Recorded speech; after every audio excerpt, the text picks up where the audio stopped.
আমাদের সাথে জোট না করতে স্পিড ইনশাল্লাহ আর ভালো থাকতো। হার পক্ষের লোক, আপনারা হা দিবেন, আমরা জনগণের লোক, আমরা হচ্ছে এই দেশের সাধারণ মানুষের লোক।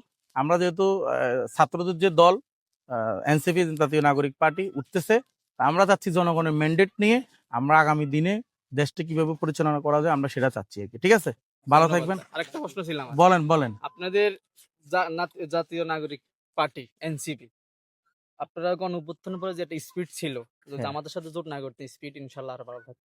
বিএনপির সাথে জোট করতে হবে তা কিন্তু বলিনি।